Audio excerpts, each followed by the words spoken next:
Oke, berjumpa lagi Sobat Strategi bersama saya Ronald Blobli. Pada kesempatan bincang-bincang kita kali ini, bersama saya sudah hadir seorang tokoh mahasiswa Pergerakan 98, yaitu Bang Sarbini. Apa kabar Bang? Alhamdulillah baik. Sehat Bang ya? Alhamdulillah sehat. Sekarang kegiatan lagi apa Bang nih? Ya biasalah, rutinitas saja. Rutinitas ya? Wah. Bang Sarbini ini adalah salah satu tokoh yang menduduki MPR DPR pada 98 yang lalu. Nah, sekarang ini kan ada fenomena aktivis ini kan sudah mulai blocking nih, ya Bang. Blocking ke beberapa capres yang ada saat ini. Nah, menurut pendapat Abang gimana? Ya sekarang kan aktivis sudah dewasa lah ya. Boleh dikatakan bukan aktivis lagi. Nah, sebagian sudah menjadi politisi kan, menjadi profesional kan gitu loh, bahkan sudah menjadi akademisi kan gitu. Jadi ya kalau menurut saya sih sah-sah saja mereka mau kemana kan gitu loh. Jadi ya pilihan-pilihan kemananya tentunya punya latar belakang masing-masing ya. Ya pertama kalau saya lihat gini, ada yang pilihan itu dilatar belakangi oleh misi di mana ketika mereka jadi aktivis kan gitu loh.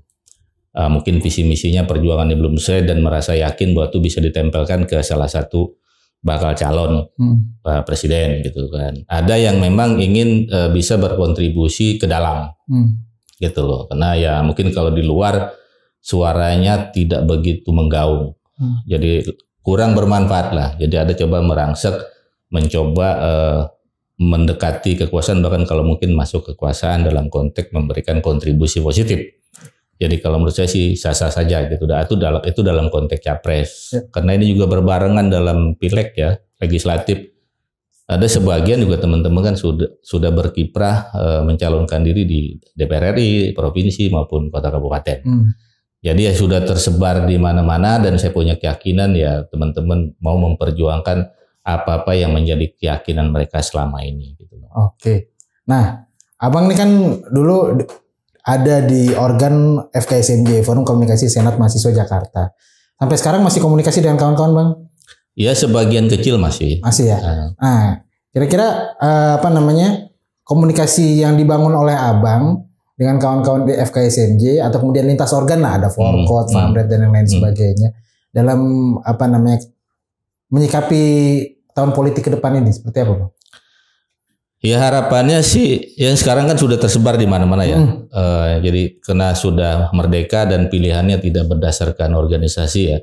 Artinya secara individu mereka teman-teman tuh bisa bebas bergerak lah sesuai dengan keyakinannya, karena dulu juga kan kita bukan organisasi yang masif gitu. Hanya sekedar forum, artinya kita melangkah berdasarkan keyakinan bersama dan platform bersama. Nah, ketika hari ini mungkin ada pilihan-pilihan yang berbeda ya, kita pikir itu hal yang biasa kan gitu. Jadi kalau hari ini ya memang masih di mana-mana kan gitu. Kayaknya di semua tempat teman-teman sudah ada. Dan ya itu menjadi wajar buat saya kalau mereka mau ada di tempat-tempat tertentu. Tapi ya secara kalau hari ini kan memang tidak fokus ke siapa kan gitu loh. Karena sepertinya sudah boleh dikatakan ada misi-misinya ditempatkan ke semua pihak. Ya sekarang yang bertebaran kan 3 nama lah boleh dikatakan. Ada Pak Ganjar, ada Pak Prabowo, ada Pak Anies kan gitu. Nah sepertinya di 3 tempat itu teman-teman sudah mengisi gitu loh. Ya. Ada tarik menarik nggak Bang? Atau kemudian ada saling ada konflik yang timbul dengan posisi-posisi yang diambil? Saya pikir kedewasaan politiknya sudah terbangun ya.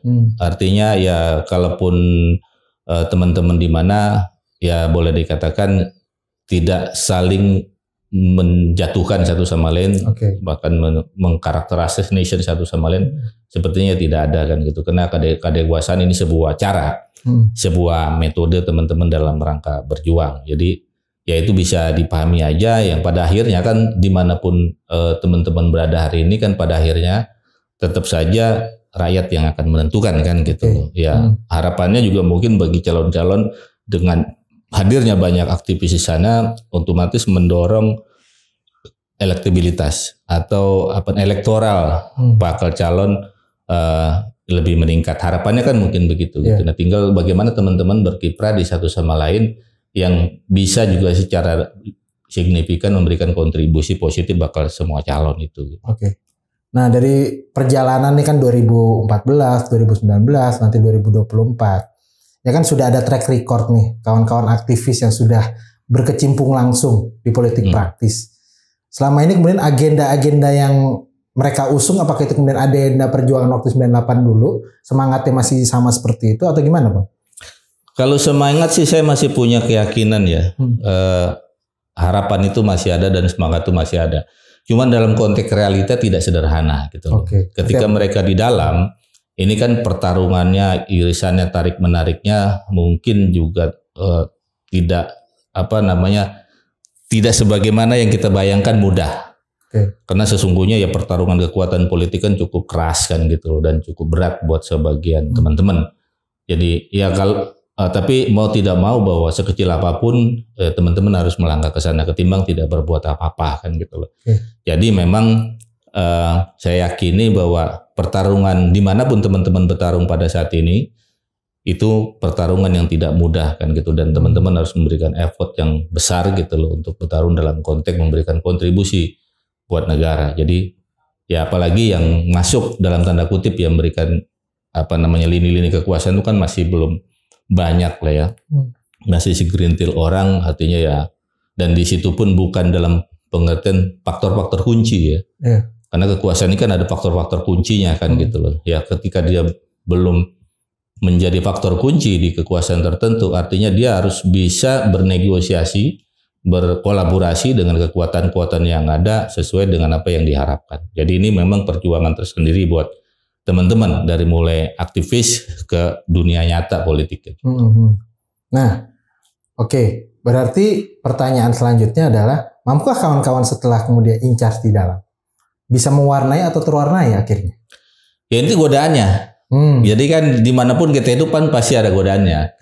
Ya kalau bahasa agama itu naik turun lah imannya kan gitu. Ya kalau naik imannya ya ada banyak teman-teman juga bisa memberikan kontribusi kan gitu. Ada sebagian teman-teman mungkin ya dalam tanda kutip kesannya terbawa arus.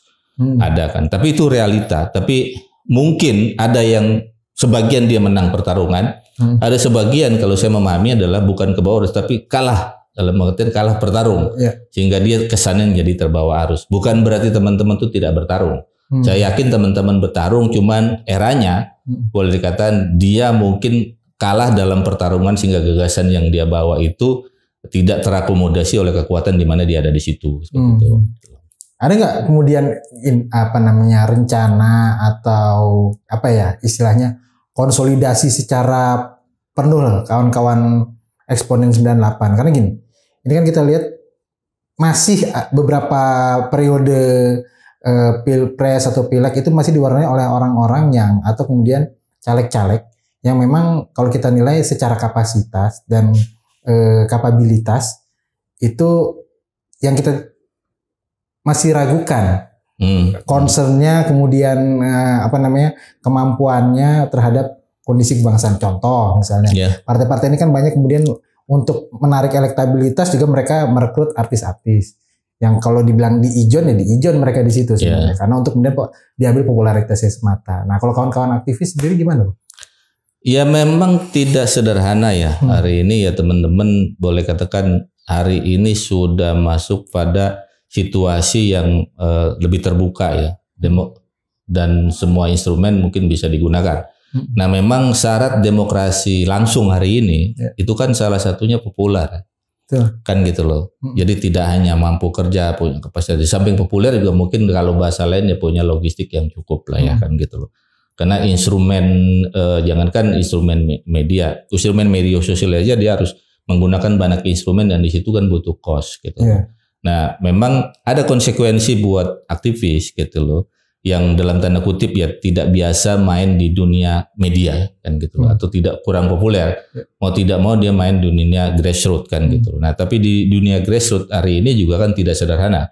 Karena pertarungan juga kita teman-teman itu boleh katakan bertarung juga dengan orang-orang yang dalam tanda kutip ya boleh katakan logistiknya lebih besar daripada teman-teman sehingga pertarungan di bawah juga semakin keras. Jadi memang harus lebih kreatif, harus lebih memberikan gagasan-gagasan baru. Nah, kalau saran saya sih memang hari ini kan banyak di sosmed ya.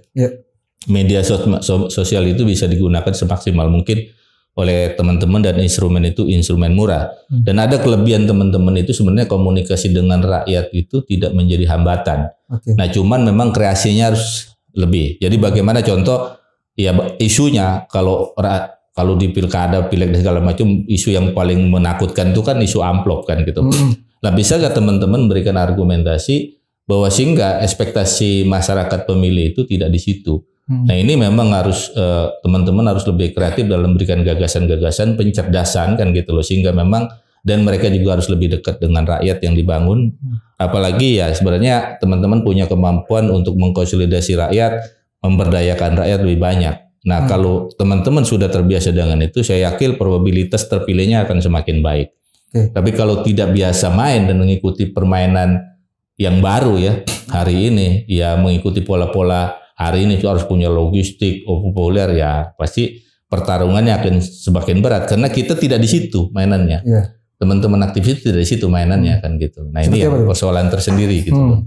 Kalau teman-teman aktivis pandangannya seperti apa Bang? Apalagi kita lihat kan beberapa periode demokrasi kita juga kan akhirnya terlihat lebih liberal dari sebelumnya karena apa namanya ya tadi dengan kemampuan kita harus bisa memberikan sesuatu seorang caleg agar mereka bisa terpilih dari konstituen, akhirnya menghalalkan segala cara. Nah, Abang melihat fenomena demokrasi Indonesia pada hari ini beberapa waktu belakangan inilah itu seperti apa? Apakah masih ada perlu pembenahan atau kemudian ini menjadi PR kita bersama untuk kemudian kita ajukan sebagai agenda apa namanya perubahan bersama atau seperti apa?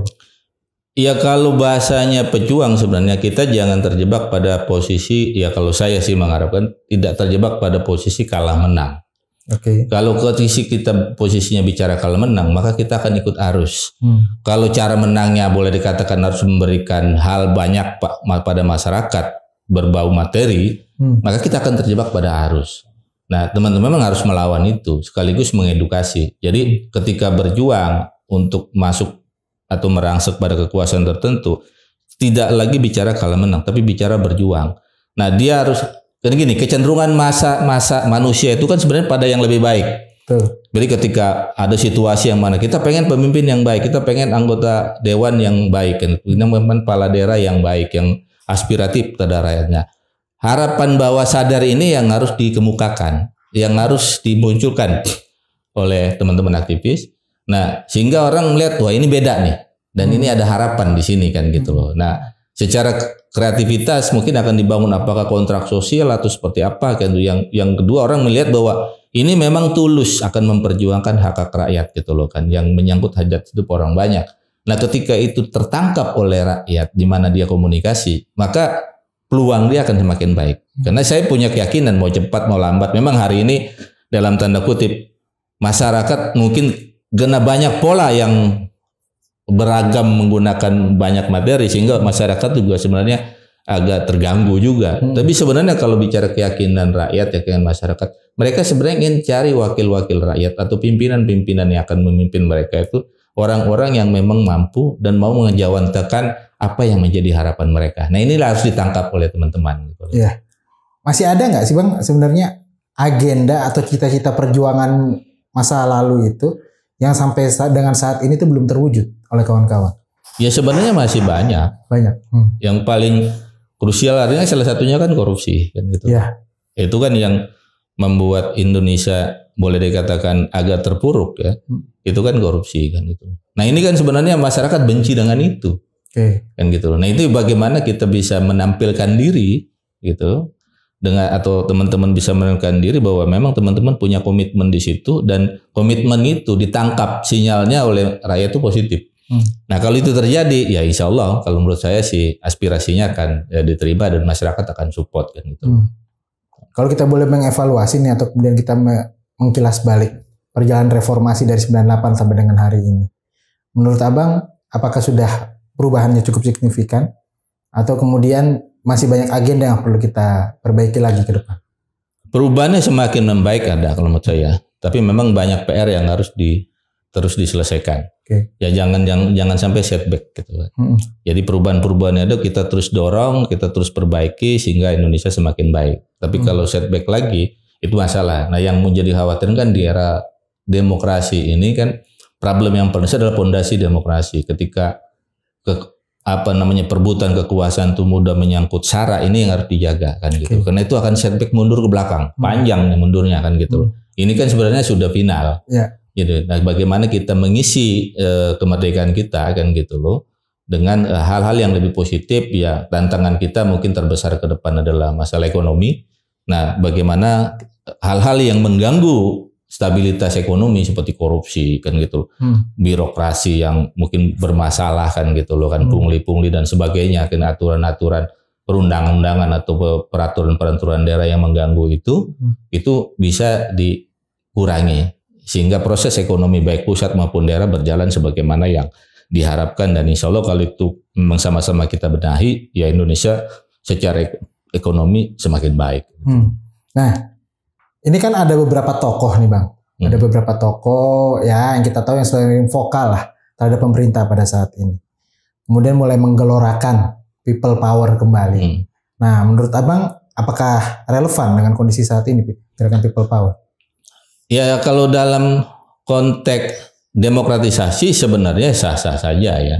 Kita juga tidak bisa menghalangi orang untuk mengkritik ya, artinya untuk memberikan boleh dikatakan desakan gitu loh kepada penguasa gitu loh agar on the track gitu loh kan. Tapi ya tadi lagi-lagi karena ini demokrasi, artinya kalau konteksnya people power itu perebutan kekuasaan bukan ranahnya. Kan gitu loh. Ya kalau mau ranah rebutan kekuasaan adalah pemilu. Karena ranahnya sudah ada ring tinjunya kan gitu loh. Tapi kalau konteksnya people power dalam perebutan kekuasaan, ya kalau bahasa kita dulu ada revolusi lah atau kudeta, ya bukan ranahnya lagi. Jadi kalau mau fair, ya kritik sebesar apapun masyarakat ya bebas dalam negara demokrasi. Tapi dalam konteks perebutan kekuasaan sudah ada ranahnya. Ranahnya adalah di pemilu. Silakan berebut simpati di situ. Kalau merasa kuat, ya silakan mendirikan instrumennya kan partai politik paling nyata. Silakan dirikan partai. Mudah-mudahan partai itu diapresiasi oleh masyarakat dan rakyat sehingga dialah menjadi partai pemenang yang kemudian hari akan membenahi negara dengan secara baik yang sebagaimana yang dia sampaikan itu seperti itu. Nah, ini apakah ada perbincangan atau kan menurut pandangan Abang sendiri nih? Ini kan kemudian ada wacana kita perlu amandemen kembali atau kembali kepada Undang-Undang Dasar 1945 gitu loh. Ini semakin menguat wacana ini. Nah, menurut Abang atau kemudian ada obrolan dengan kawan-kawan seperti apa, Bang? Ya memang perubahan amandemen Undang-Undang Dasar ini kan Undang-Undang Dasar kita kan pondasi. Jadi sekali pondasi itu dirubah, artinya kan struktur bangunan di atasnya kan pasti akan bergeser. Kan gitu loh. Nah, problemnya adalah ketika kita membalikkan pondasi itu, artinya kan perubahan struktur itu juga akan berubah lagi. Nah, apakah perubahannya semakin baik atau tidak itu yang harus diperlihatkan. Kan gitu. Karena strukturnya sudah berubah nih. Jadi kalau struktur bangunan Undang-Undang Dasar ini kan pondasi dan strukturnya sudah terbangun. Nah, itu sempat dirubah strukturnya. Jadi kalaupun mau dikembalikan, artinya banyak tembok-tembok aturan tatanan yang sudah dibangun setelah amandemen itu kan harus dikembalikan ke asal. Itu juga pasti akan merombak rumah lagi kan gitu. Nah, perombakan ini akan terjadi sesuatu hal yang tidak juga kecil kan gitu loh, karena menggeser ke asal. Nah, jadi ini yang mungkin harus cari jalan tengahnya kalau menurut saya. Jadi karena memang strukturnya sudah dirubah kan gitu loh. Dan karena termasuk aturan-aturan turunannya, undang-undang dan segala macam termasuk peraturan daerah ya yang ada di sana gitu. Nah, itu yang harus diperbaiki. Makanya ada beberapa partai kan yang mulai dulu dengan GBHN kan gitu seperti itu. Karena ya kalau langsung dikembalikan lagi-lagi kalau bicara ya kita menggunakan ilmu sipil gitu, strukturnya udah berubah, maka akan menggeser semuanya dari mulai lantai sampai ke tingkat gentingnya. Ini yang harus disadari oleh banyak orang. Jadi kalaupun kita merubah seperti apa, yang perubahan itu tidak meruntuhkan. Kalau sampai diruntuhkan kembali kan gitu, bangun struktur yang lama, ini juga saya khawatir ya nggak tahu ya gitu loh. Namanya isinya ikhtiar istihad kalau bahasa agamanya silakan saja. Tapi problemnya pasti akan terjadi perubahan yang besar. Dan itu dampaknya positif negatif kita tidak bisa prediksi. Gitu. Nah, kalau menurut pandangan Abang, apakah itu menjadi sebuah langkah yang progresif atau justru itu menjadi langkah setback tadi yang Abang bilang kita menjadi mundur? Kalau tidak hati-hati bisa jadi mundur kalau menurut saya. Kalau tidak hati-hati, karena tadi meruntuhkan semuanya. Itu bisa hati-hati. Bisa akan berbahaya kan gitu loh kan, akan setback kalau tidak hati-hati. Makanya ini harus hati-hati karena sudah jadi bangunannya.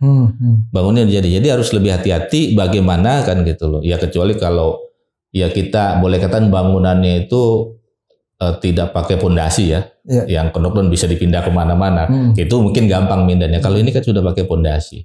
Dan pondasi yang dibangun oleh ponding padas itu kalau bicara tiang pancang ini terlalu dalam.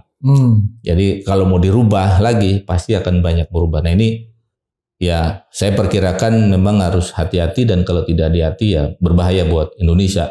Karena problemnya kan bukan hanya Indonesia sendiri. Betul. Ketika kita merubah sesuatu bukan berarti luar sana tidak campur tangan kan gitu loh. Nah ketika kita sedang membenahi lagi merubah struktur luar campur tangan masalah buat kita. Itu yang harus hati-hatinya di situ karena kita tidak berubah sendiri. Kita diributin sama pihak bukan hanya pihak internal ya Indonesia politik domestik tapi juga politik global kan itu yang harus hati-hati. Nah kita berarti Abang udah nyinggung nih kita masuk ke geopolitiknya nih. Apa sih kemudian kepentingan luar ini terhadap Indonesia dengan situasi yang ada saat ini terutama tadi pada konteks kita bicara perubahan konstitusi dasar kita Undang-Undang Dasar 45 menurut Abang ini? Ya dari dulu kan kalau kita bicara ilmu-ilmu tua kan gitu loh. Karena kita tuh negara kaya ya kan gitu. Negara kaya dan punya sumber daya alam yang cukup luar biasa. Walaupun kita belum manfaatkannya secara benar dan baik kan gitu loh untuk kepentingan nasional kita kan gitu loh. Artinya itu dan wilayah Indonesia itu adalah wilayah strategis di dua kutub yang ada ini kan gitu loh. Jadi itu juga menjadi potensi buat negara-negara yang punya kepentingan. Jadi memang kalau tidak hati-hati nyikapinya ini, kita bisa dicengkram oleh kekuatan tertentu. Makanya kita kan politiknya bebas aktif dalam pengertian ya kita tidak kesana kemari dalam pengertian bagaimana kita bisa berkolaborasi kanan kiri untuk kepentingan Indonesia. Nah ini yang boleh dikatakan imperialisme kita tuh kan hari ini bukan penjajahan dalam konteks senjata ya. Walaupun itu penting. Mungkin hari ini Indonesia alutistanya dianggap rendah ya. Bahkan di ASEAN pun mungkin kita kalah dengan beberapa negara ASEAN kan gitu loh. Alutista itu juga harus pertahanan kita juga harus diperkuat. Nah, apalagi kalau seandainya yang intervensi ini negara-negara besar dan pertarungan hari ini kan lebih pada pertarungan kapital. Kan gitu loh. Nah, kalau harapannya ya Indonesia tidak bisa menjadi negara besar. Karena kalau Indonesia menjadi negara besar, ini kan akan menjadi boleh katakan punya bargaining yang kuat kepada negara besar hari ini. Ini juga berbahaya buat. Jadi sebenarnya ketidakbesaran Indonesia itu ya diinginkan juga oleh banyak pihak. Nah kita harus sadar itu sebagai bangsa kan gitu loh, bahwa kita besar itu bargaining kita semakin besar. Tapi kalau kita kecil, maka kita akan tertindas dalam konteks apakah itu berbentuk pasar atau berbentuk keuangan. Ini kita akan menjadi objek dari pertarungan negara-negara maju. Jadi, nah salah satu untuk negara yang menjadi baik adalah bagaimana kita punya sinergi antara semua komponen masyarakat untuk membangun Indonesia lebih baik. Di antaranya adalah jangan sampai pondasi-pondasi kekisruhan yang menyangkut pondasi-pondasi tadi gitu loh, itu menjadi pemicu sehingga kita tidak tenang dalam rangka membangun negara. Pemerintah tidak cukup nyaman membangun karena semua diganggu. Kan gitu dari pusat maupun daerah semua terganggu dengan aktivitas-aktivitas yang membuat siapapun yang berkuasa tidak bisa berbuat banyak. Akhirnya ya penguasa-penguasa ini jadi ngawur juga kan gitu loh. Nah, itu yang harus menjadi catatan dan perhatian kita semua. Oke. Nah, ini saya ingin pertajam sedikit. Ada artikel yang tadi saya baca itu kita sudah dikelilingi oleh 13 pangkalan militer barat di Indonesia. Nah, kalau merefer ke situ, sosok pemimpin yang menurut Abang ini ada 3 calon.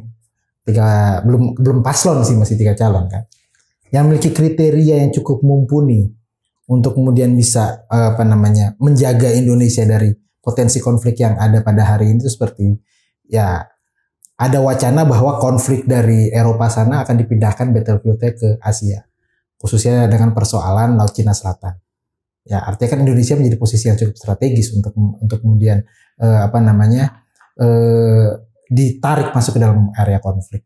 Nah tadi kembali lagi pada pertanyaan, kriteria pemimpin yang akan datang ini, yang akan kita pilih pada 2024 ini, sosoknya apakah kemudian sudah tercermin pada ketiga calon yang ada hari ini? Menurut Abang?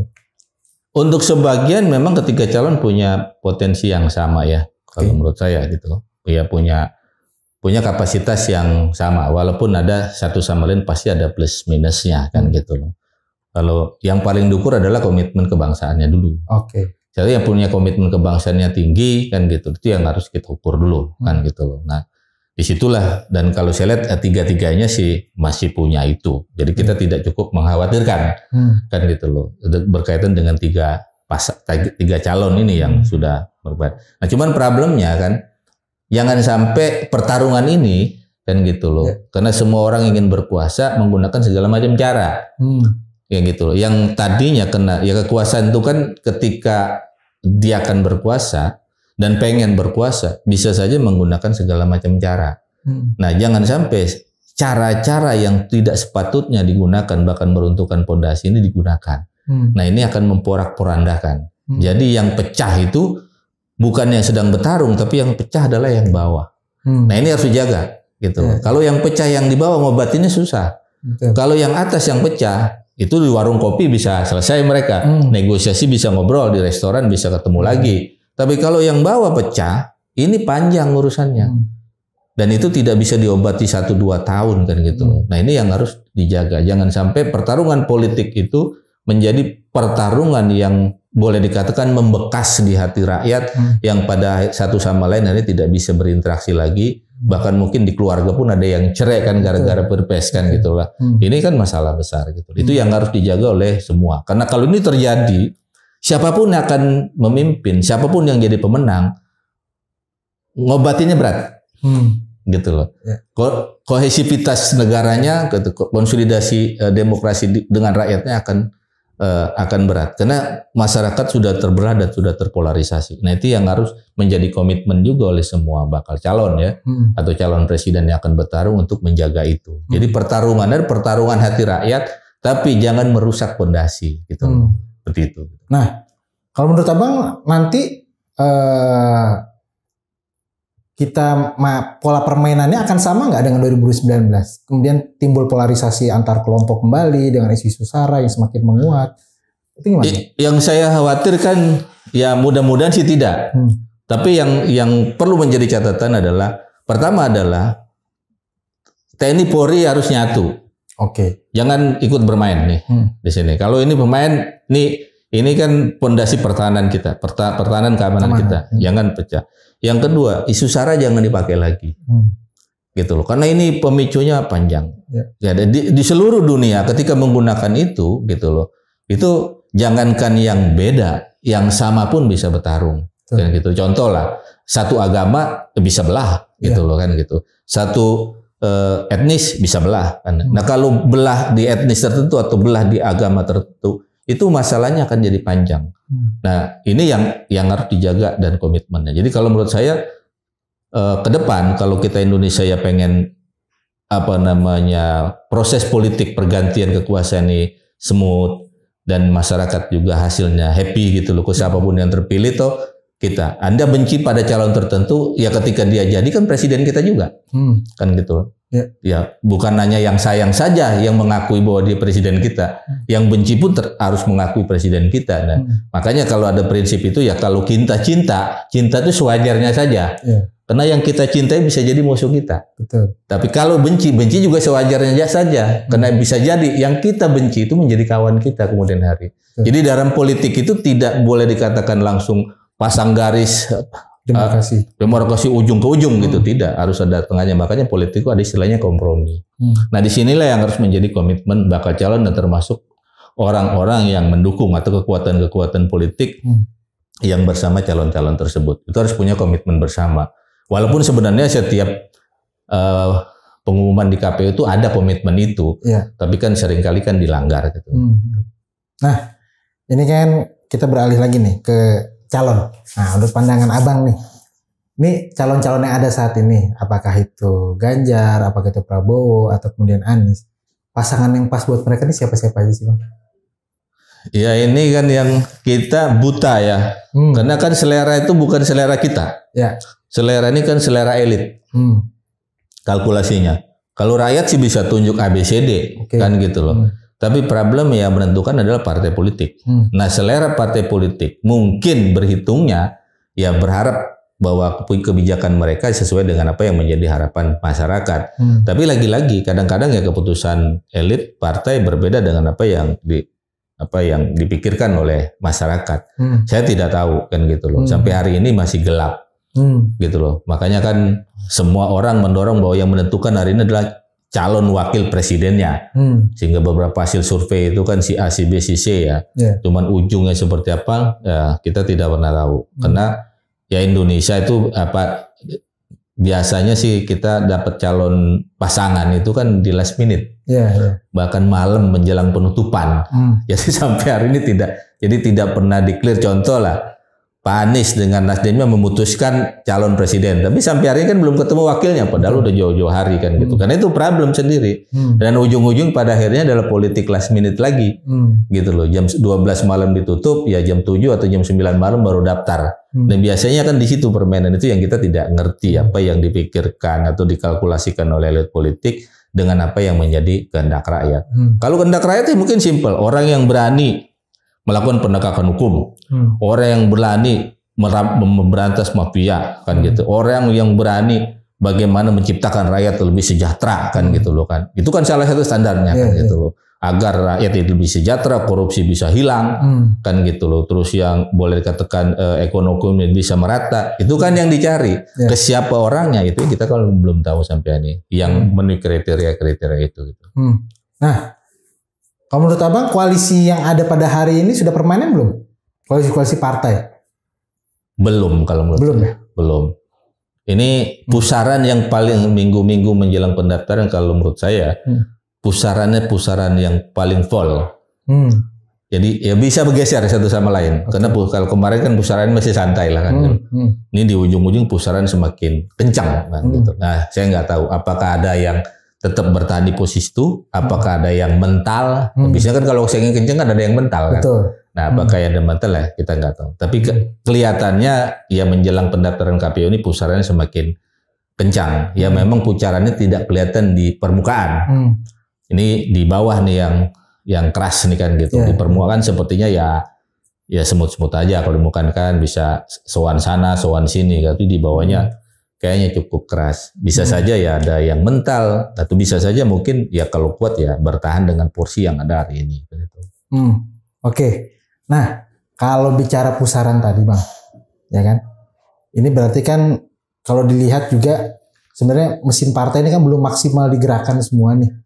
Karena kan juga ada wacana bahwa pencalekan daftar calon tetap juga itu kan menunggu nanti Oktober. Ya kan, artinya kan masing-masing ya ngapain juga gue ngeluarin effort lebih, ya kan, karena belum ada kepastian nih. Begitu nanti mereka udah fix, baru kemudian mereka mau running.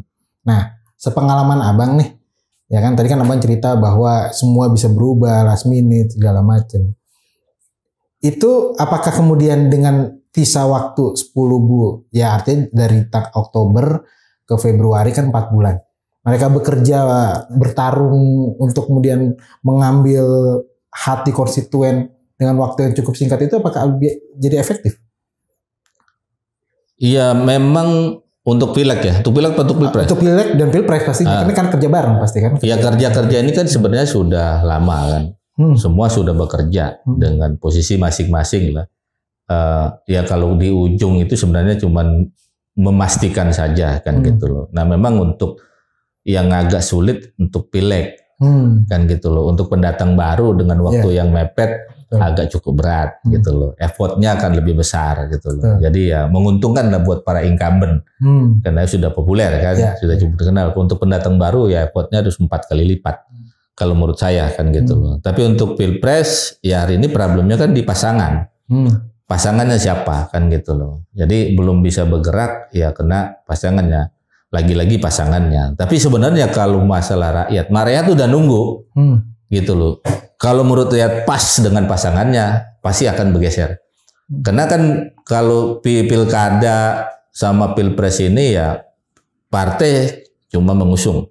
Pemenangan ya partai punya signifikasi untuk melakukan pemenangan. Tapi rakyat itu juga cukup besar menentukan gitu. Dan kadang-kadang rakyat tidak memilih karena partainya. Tapi karena figurnya.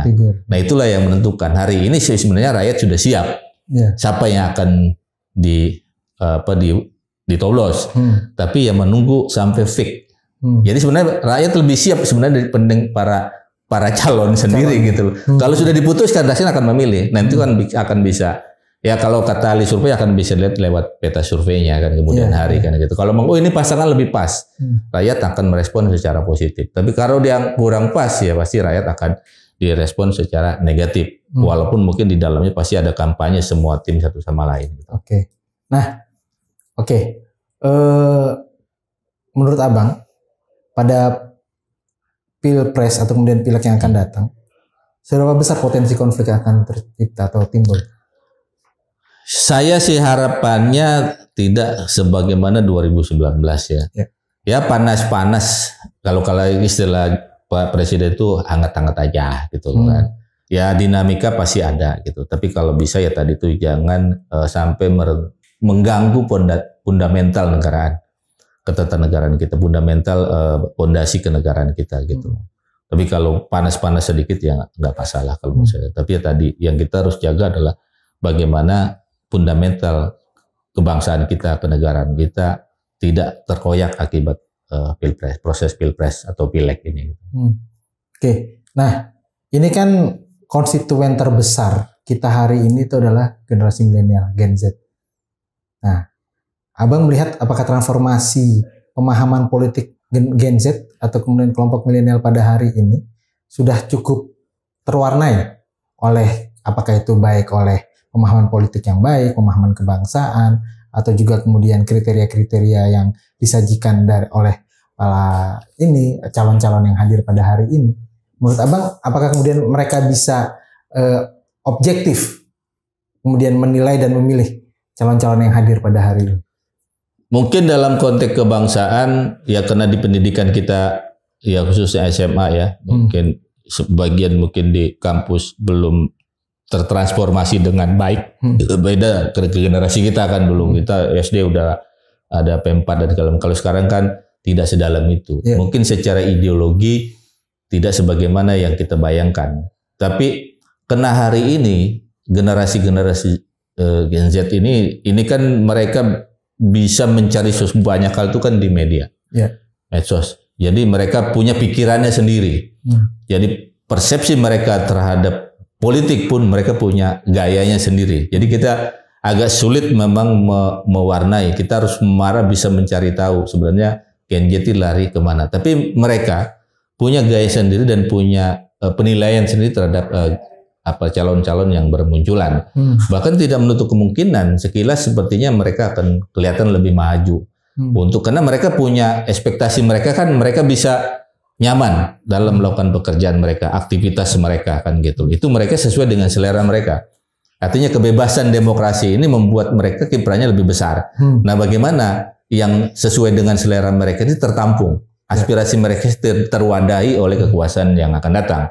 Nah, persepsi ini memang kelihatannya tidak politis, tapi sebenarnya kalau kita dalami lebih jauh, sebenarnya kan gitu loh. Ya politis ideologis juga gitu loh. Cuman kadang-kadang ya orang-orang tuh kadang underestimate pada ini mengerti apa gitu. Tapi sebenarnya mereka cukup tahu. Kenapa? Kita dulu baca buku, dimentorin. Hari ini mereka bisa cari tahu apapun yang ada. Dari mulai buku sajadah sampai haram jadah, mereka bisa buka. Kalau dulu kan kita dibatasi oleh kekuasaan. Kita hanya boleh baca tertentu, ini tidak boleh.